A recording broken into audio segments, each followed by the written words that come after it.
Mulai.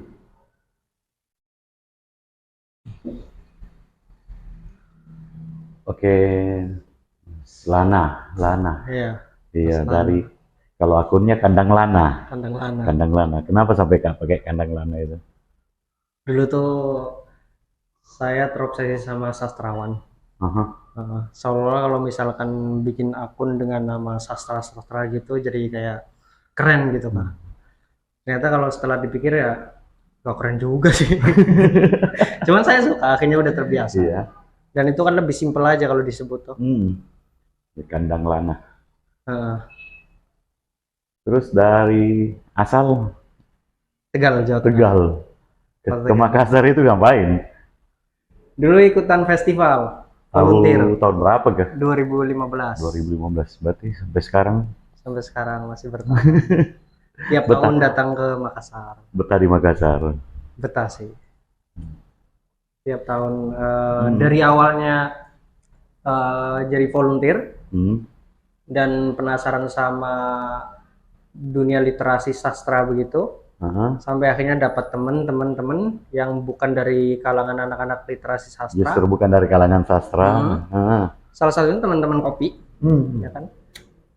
Akhirnya itu yang bikin alasan saya sini, Karena kopi, karena kopi salah satunya. salah satunya. Uh, Target awalnya mau jadi penulis. Target awalnya ya mau sibuk di bagian apapun yang berhubungan dengan penulis gitu. Hmm. Uh, Tapi kan sekarang kesibukan banyakan jualan online. Jualan online, tapi saya ngeblog juga kak, Oh, ngeblog. ngeblog dan itu masih ada hubungannya sama nulis. Benar.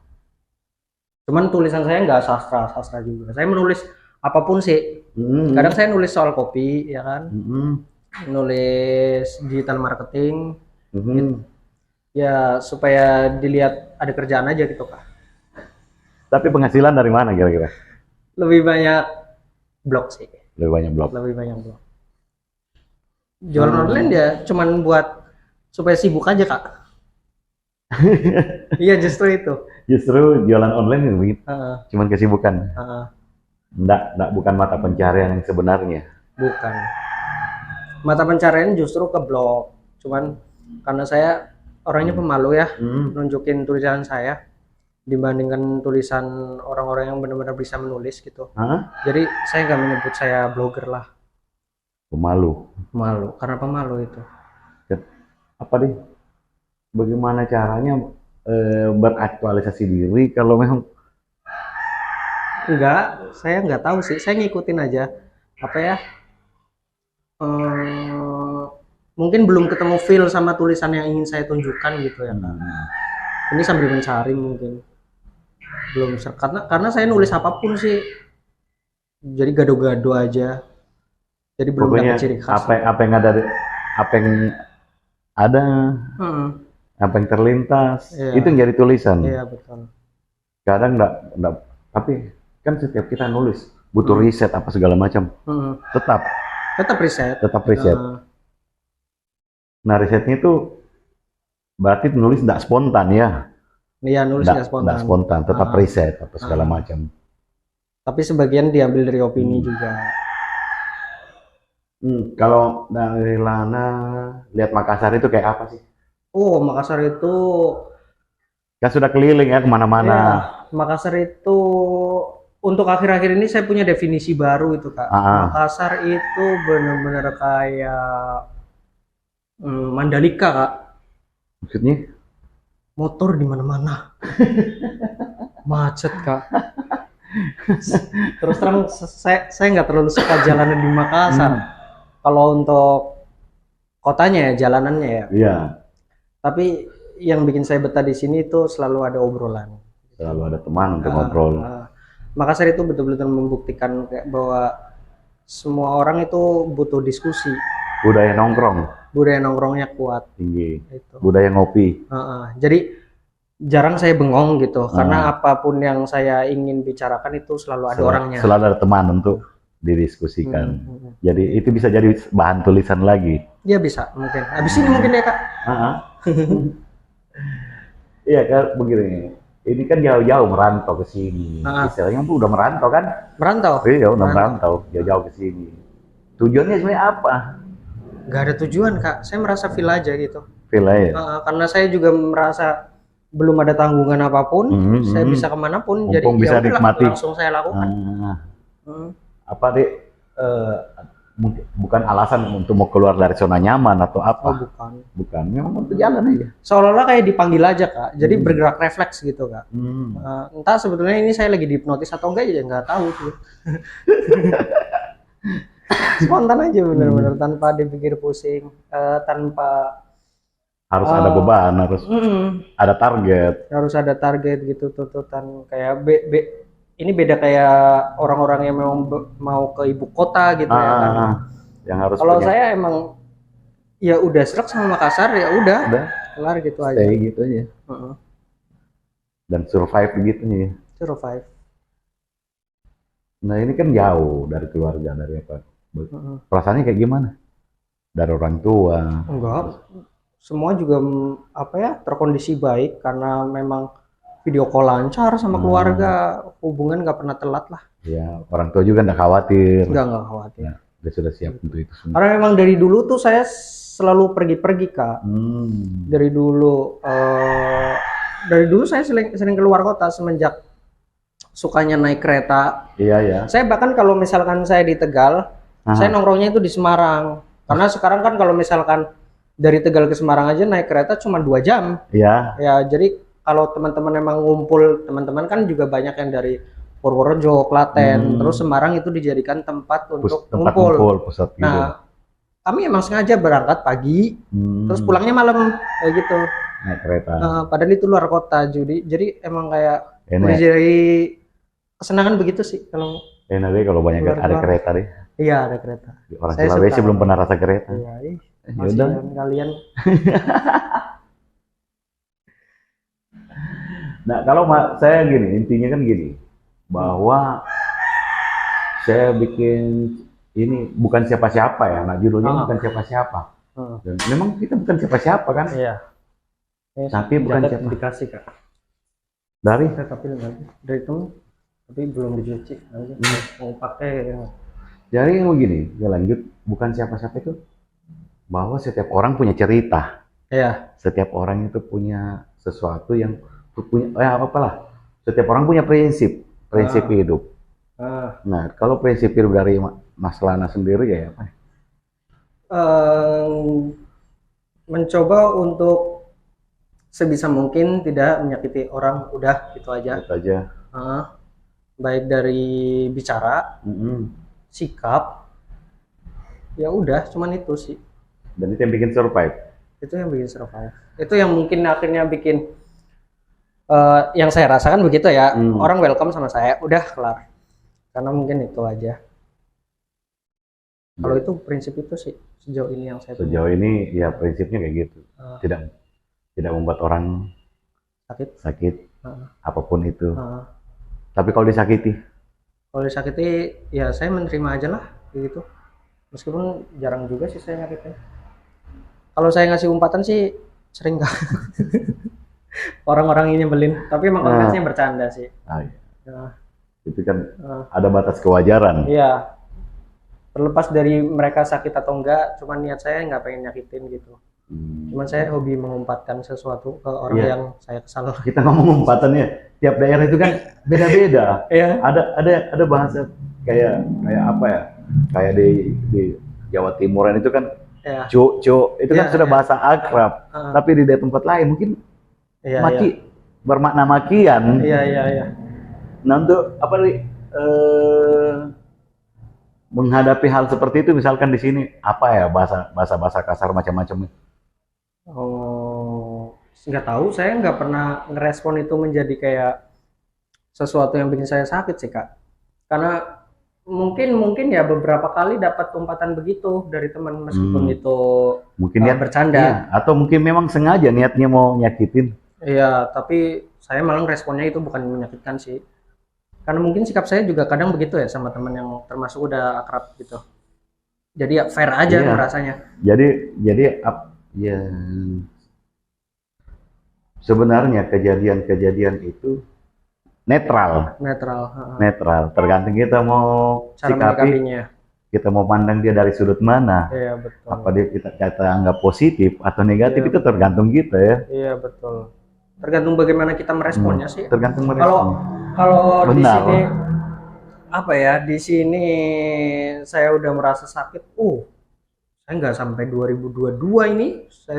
Saya datang ke Makassar, kenal Makassar 2015. Iya. Ya kan? Dan sampai sekarang belum ada yang bikin saya kayak, wah, saya kapok deh datang ke Makassar hanya karena umpatan kayak gitu. Tapi kan bahasanya orang-orang sini itu kan kasar lah. Tapi dalam pengertian intonasi sih Kak, kasarnya. Iya. Suara gitu. Mungkin udah terbiasa kali ya. Ya mungkin karena memang sudah logatnya sudah kayak gitu. Dan pertama kali saya dengar orang Makassar dengan intonasi suara yang tinggi, itu tuh kayak, itu malah suatu keunikan buat saya Kak. Itu kayak suasana yang baru. Biasanya kan orang yang baru datang ke Makassar itu kaget dengar. Iya, kaget. Bahasanya orang Makassar yang kayak membentak. Tapi malah saya melihatnya itu keunikan. Keunikan, iya. Gitu. Berarti memang selalu memandang dari sisi positif. Ya. Iya, mungkin. Kalau saya sih orangnya emang nggak positif sebetulnya. Cuman saya melihatnya itu dari keunikan. Bahkan saking itu merasa unik. Dulu awal-awal saya datang ke Makassar, ketika mereka menggunakan logat, saya ikutin. Ya. Gitu. Jadi seolah-olah kayak merasa meledek. Lama-lama saya, nggak enak juga ya. Iya. Dikira meledek. Padahal itu buat saya kayak, kok lucu banget. Akhirnya saya ngikutin. Gitu. Nah, misalkan kadang ada orang yang ngomong sambala, saya langsung respon aja mengatakan sambala kayak gitu. Tapi saya pikir, aduh, ini barangkali orangnya tersinggung juga. Tapi dari situ tuh kayak aku ngelihat orang mengumpat atau menggunakan intonasi tinggi, itu suatu keunikan sih. Sampai akhirnya sekarang jadi kebiasaan. Terus ada juga saya lihat gini,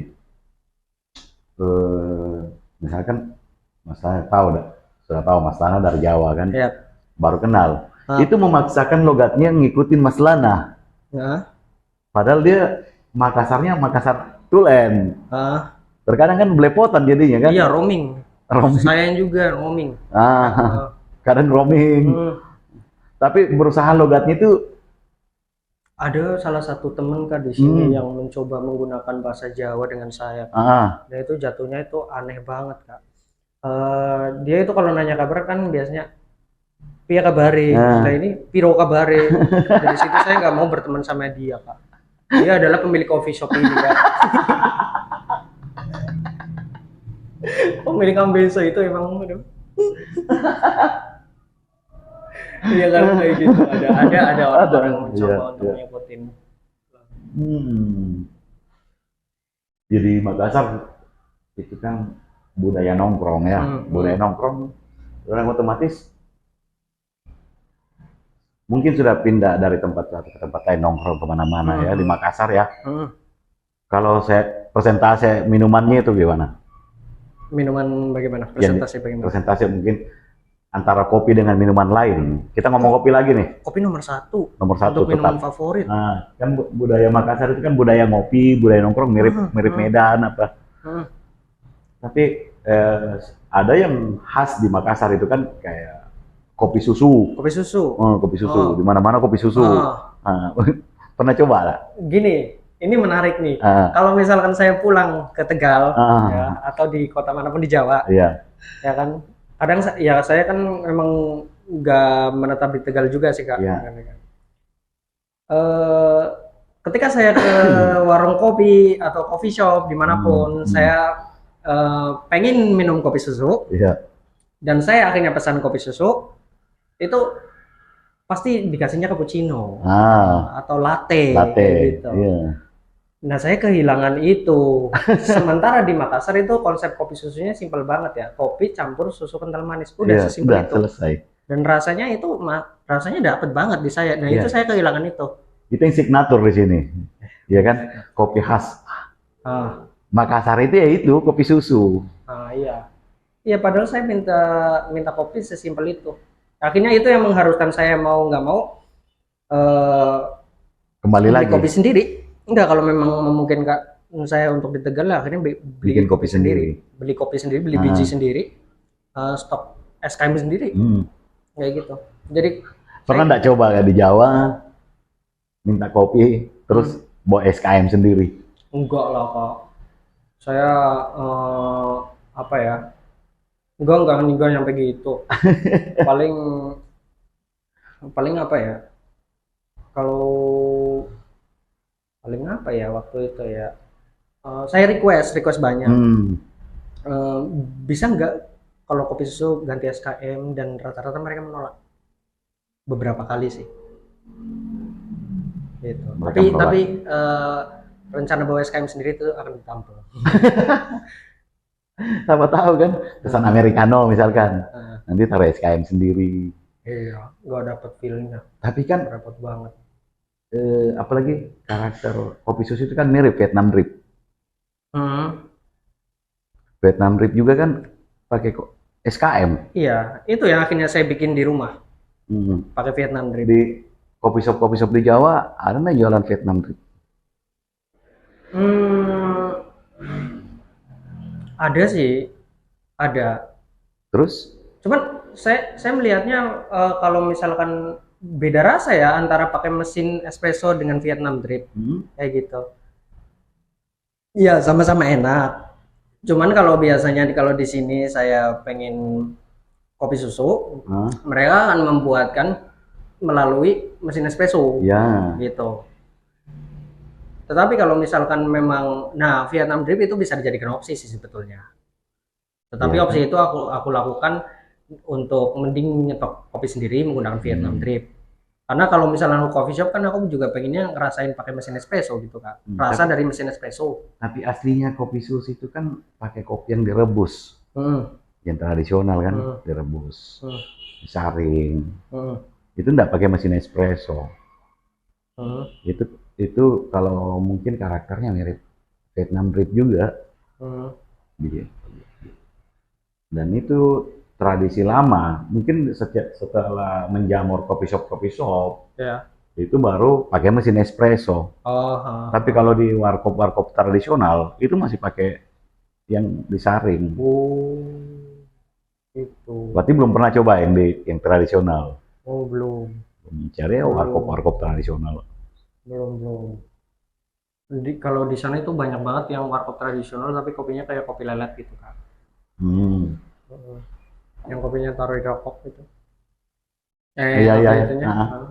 Yang bubuk kopinya, ampas kopinya kan. Kopi, sorry. Gambar di rokok. Iya, gitu kopi lelet. Terus kopi jos itu bukan cuma di Jogja.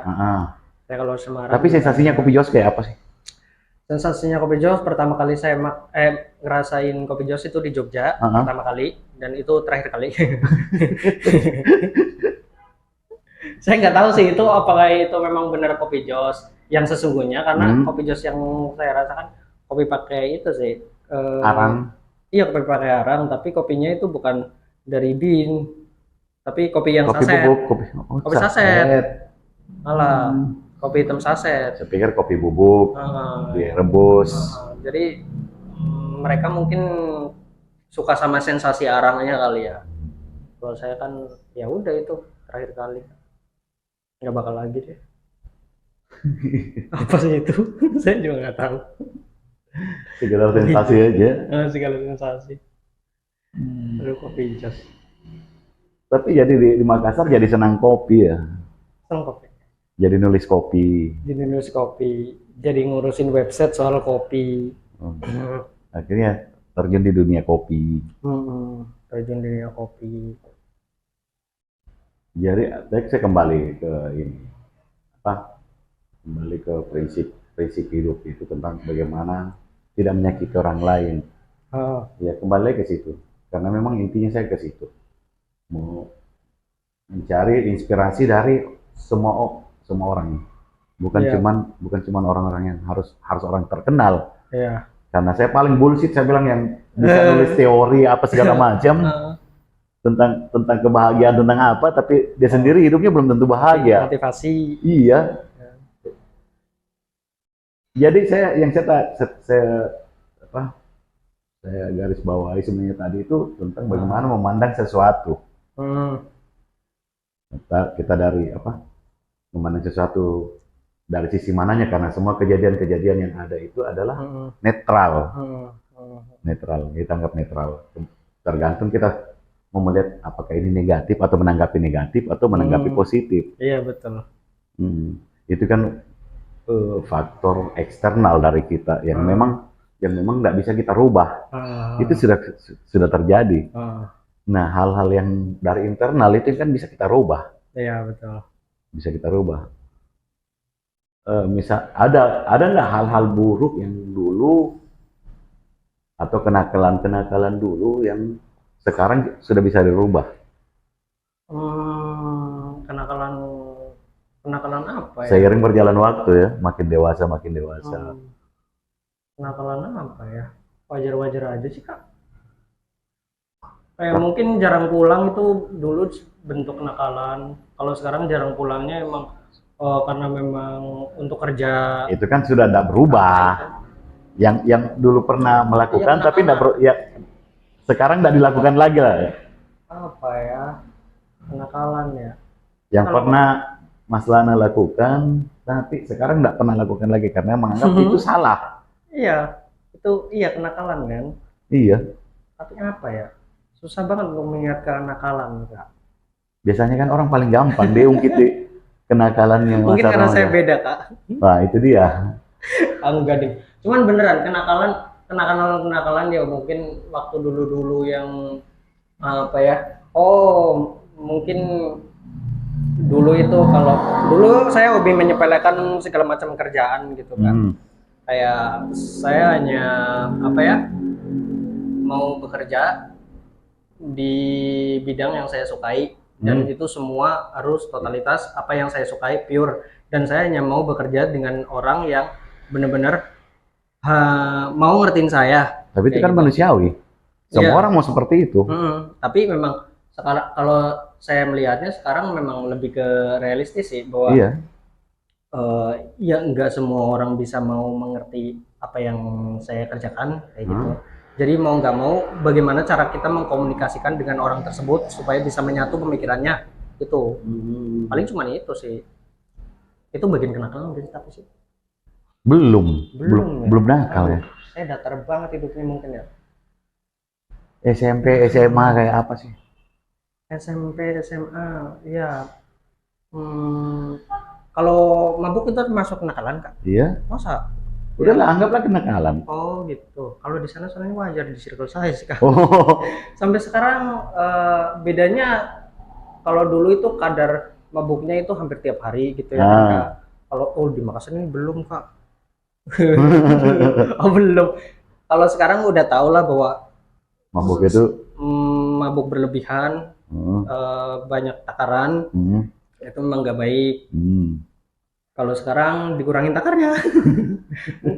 Enggak sih, aku pikir kalau kenakalan ya, mungkin kalau itu bagian dari bentuk kenakalan ya berarti ada perubahan dalam kadar mabuk-mabukan dulu gitu. Berarti masih tetap tapi kadarnya yang dikurangi. Tapi lagian saya mabuknya juga lokalitas kok, produk-produk lokal gitu. Jadi saya akan membawa nama baik produk lokal.